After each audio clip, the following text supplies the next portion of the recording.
आपलं स्वागत करते आणि बुलेटिनच्या सुरुवातीलाच मनसुख हिरेन हत्या प्रकरणी मोठा खुलासा समोर येतोय।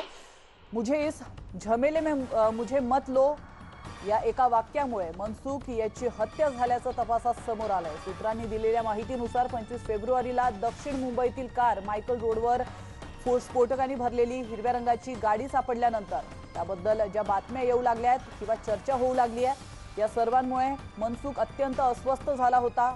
एवढंच नाही तर मनसुखची पत्नी विमला मनसुख यांनी दिलेल्या जबाबानुसार ज्यावेळेस स्फोटकांनी भरलेल्या गाडीचं प्रकरण समोर आलं त्यानंतर सचिन वाझे यांनीच या संपूर्ण प्रकरणाची जबाबदारी घेऊन स्वतःला अटक करून घे, मी तुला बाहेर काढतो, सर्व प्रकरण माझ्याकडेच आहे असं मनसुखला सांगितलं होतं।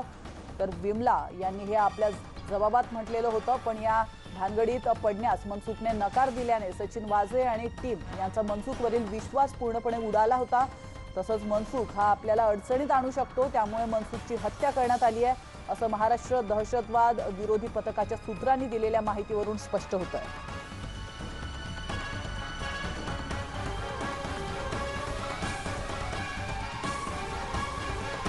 तर त्या संध्याकाळी सचिन वाझे तिथे काय करत होता असा प्रश्न आता या सगळ्या प्रकरणात महत्त्वाचा बनलेला आहे। ठाण्यातील छत्रपती शिवाजी महाराज शासकीय रुग्णालयात वाझे का गेला होता? शासकीय रुग्णालयातील डॉक्टरांची भेट सचिन वाझेने का घेतली होती? मनसुखच्या मृतदेहाचे शवविच्छेदन होण्याआधी सचिन वाझेने शवविच्छेदन करणाऱ्या डॉक्टरांची भेट का घेतली होती? असे अनेक प्रश्न उपस्थित होत आहेत। न्यूज 18 लोकमतकडे एक्सक्लुझिव्ह दृश्य आहेत। मी सचिन वाझे अशी स्वतःची ओळख करून दिली। मुंब्रा पोलीस स्टेशनचे वरिष्ठ पोलीस निरीक्षक मधुकर कड यांना त्यांनी ही ओळख करून दिली होती।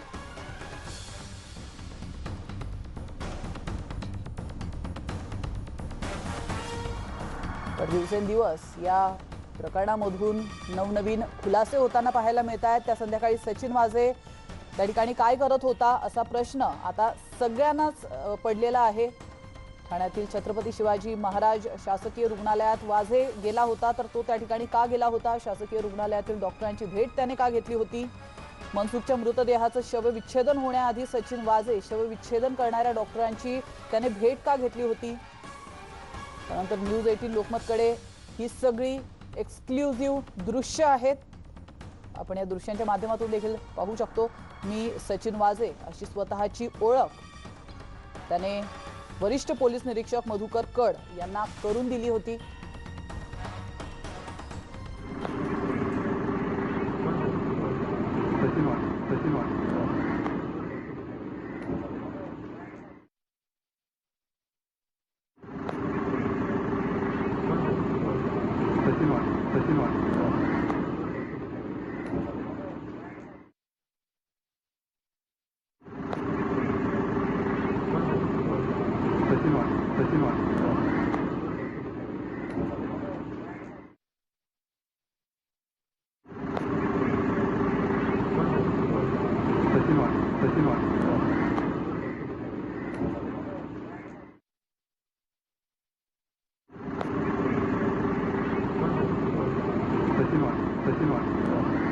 मांढरे आपल्यासोबत जोडले गेलेले आहेत। अजित, दिवसेंदिवस हे प्रकरण अधिकच गुंतागुंतीचं होत असताना आपण पाहतोय आणि या दृश्यांच्या माध्यमातून देखील पाहायला मिळतंय की वरिष्ठ पोलीस निरीक्षक यांना सचिन वाझे याने आपले इंट्रोडक्शन देत असताना मी सचिन वाझे असं म्हटलेलं आहे। या सगळ्या प्रकरणातून कुठल्या गोष्टीचा खुलासा होतोय, काय समोर येत आहे? खरं तर सचिन वाझे त्यावेळी त्या ठिकाणी का गेले हा सर्वात मोठा प्रश्न आहे। याचबरोबरीनं मनसुखच्या मृतदेहाचं शवविच्छेदन होण्याआधीच ते तिथे का गेले होते, त्यांनी डॉक्टरांची भेट कोणत्या अधिकाऱ्यांना घेतली होती आणि या सगळ्या गोष्टींची माहिती ते फोनवरून कोणत्या अधिकाऱ्यांना देत होते, या सगळ्या गोष्टींची NIA जी आहे ती आता चौकशी करणार आहे। आपण जर दृश्यात पाहिलं तर ही दृश्ये 5 मार्चच्या रात्री सायंकाळी 6:30 वाजताची आहेत। सचिन वाझे त्या ठिकाणी आले होते। त्यानंतर त्यांच्यासोबत अलक नूरे नावाचे एक वरिष्ठ अधिकारी आहेत।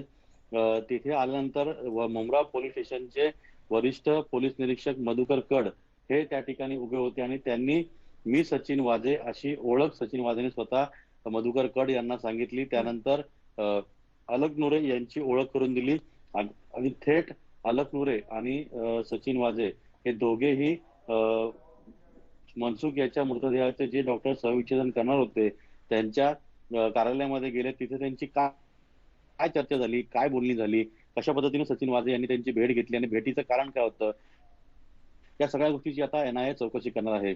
एवढंच नाही तर सचिन वाझे यांनी खाली येऊन मनसुखचे मोठे बंधू जे आहेत विनोद हिरण यांची देखील भेट घेतली आणि त्यांच्याशी देखील जवळपास 5 ते 10 मिनिटं चर्चा केली. त्यावेळी स्वतः ठाण्याचे स्थानिक पोलीस उपायुक्त अविनाश आंबुरे त्या ठिकाणी उपस्थित होते. आलोक नुरे हे देखील त्या ठिकाणी उपस्थित होते. मात्र ह्या दोघांची चर्चा सुरू असताना अंबुरे आणि त्याचबरोबरीनं आलोक नुरे साहेब हे दोघेही थोडे लांब उभे होते. त्या दोघांची चर्चा झाली. त्यानंतर बराच काळ सचिन वाझे या शवविच्छेदन जो केंद्र आहे त्याच्या केंद्राच्या मागच्या बाजूला जाऊन एका कोपऱ्यात कोणाशी तरी फोनवर बोलत होता आणि बराच वेळ बोलत होता. हे सचिन वाझे कोणाशी बोलत होता, ते बोलण्याचं नेमकं कारण काय होतं, सचिन वाझे इथे का आला, शवविच्छेदन होण्याआधीच वाझेने डॉक्टरांची भेट का घेतली, असे अनेक आता प्रश्न आहेत ज्या प्रश्नांची उत्तरे एनआयला पाहिजे आहेत. कारण का तर आपण पाहिलं तर जी आता थोड्याच वेळापूर्वी एटीएसच्या सूत्रांनी दिलेल्या माहितीनुसार आणि तपासात समोर आलं होतं की मुझे इस झमेले में मत लो असं वारंवार मनसुख जो आहे तो सचिन वाझेला सांगत होता आणि त्यामुळे त्याची हत्या करण्यात आली होती.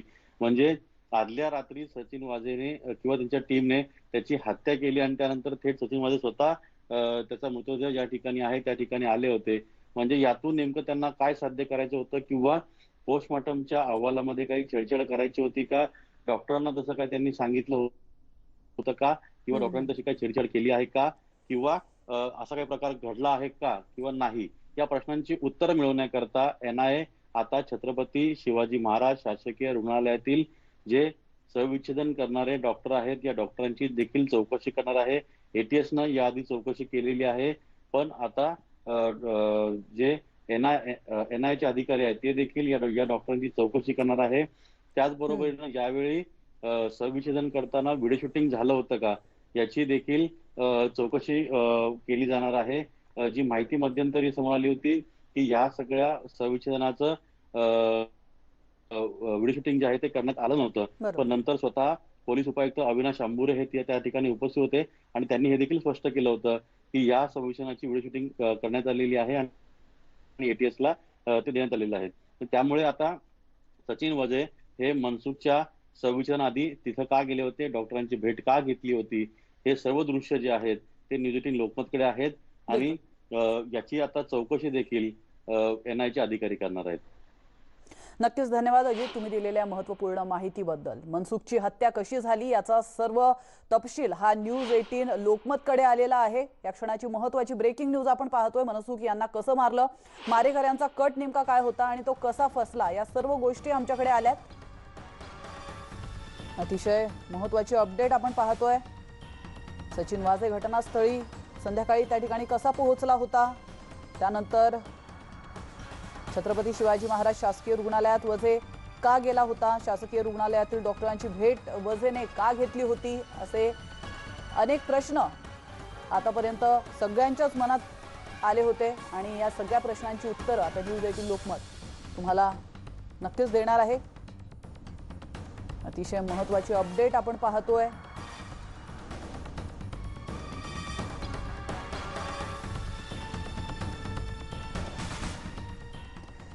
तर न्यूज 18 लोकमतला सूत्रांनी दिलेल्या माहितीनुसार 4 मार्चच्या रात्री साधारणपणे 8च्या सुमारास अटक आरोपी विनायक शिंदे यानेच मनसुख याला फोन केला.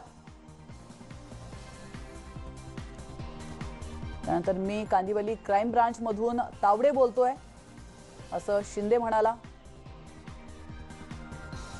तर स्फोटक प्रकरणात तुम्हाला भेटायचं आहे, मला भेटायला या असं शिंदे याने म्हटलं होतं. मला घोडबंदर रोडवर भेटा असं शिंदे म्हणाला होता. तर घोडबंदर रोडवर भेटल्यावर हिरेन शिंदेच्या गाडीमध्ये बसले होते आणि याच दरम्यान हिरेन यांना वेगळा मास्क दिला गेला. तर स्वतःचा मास्क काढून वेगळा मास्क घालायला त्यांना दिला होता, कारण मृतदेहावरील मास्क वेगळा होता असा पत्नीचा जबाब आहे. मास्क मधून त्यांनी बेशुद्धीचं औषध त्यावेळी दिलं होतं आणि मृत्यू झाल्यावर मृतदेह खाडीमध्ये फेकण्यात आला होता। तर पाणी हळूहळू शरीरात जावं म्हणून 4 ते 5 रुमाल त्यावेळी तोंडात कोंबून ठेवण्यात आले होते। परिणामी भरती आल्यावर मृतदेह बुडेल आणि वाहून जाईल असा त्यामागचा तर्क होता। पण मृतदेह वाहून गेला नाहीये, तर दलदलीत रुतला होता। तर ओहोटी आल्यावर मृतदेह स्थानिकांना दिसला आणि या सगळ्या प्रकरणाचा उलगडा झाला।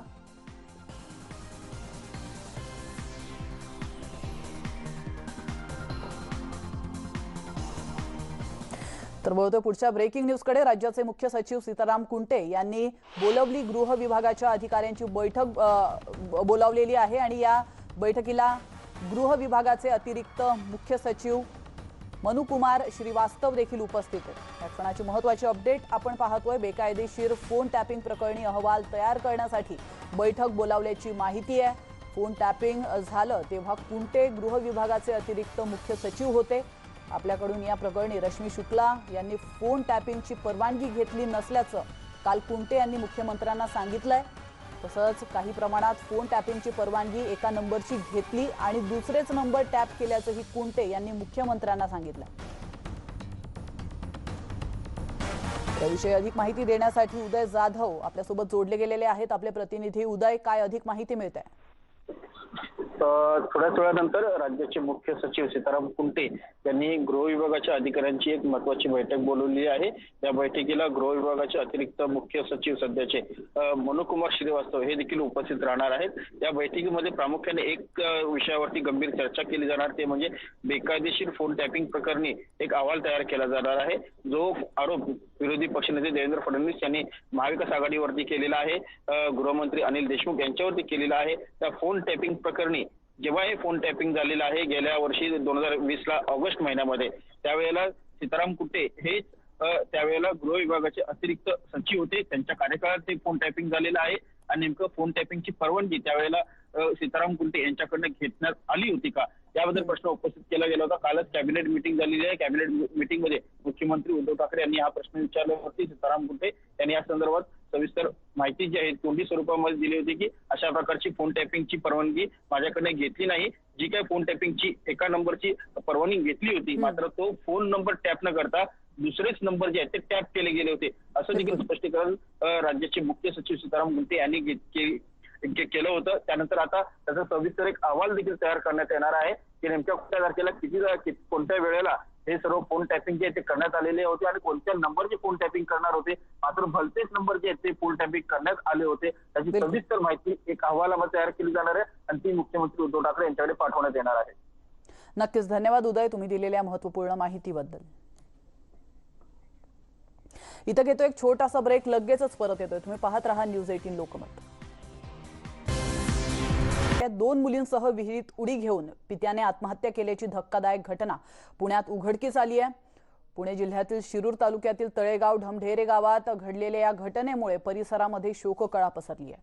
पिता राजेंद्र भुजबळ याने दीक्षा राजेंद्र भुजबळ, ऋतुजा राजेंद्र भुजबळ या दोघी मुलींसह विहिरीत उडी मारून आयुष्य संपवलंय, मात्र आत्महत्येचं नेमकं कारण काय आहे ते कळू शकलेलं नाहीये।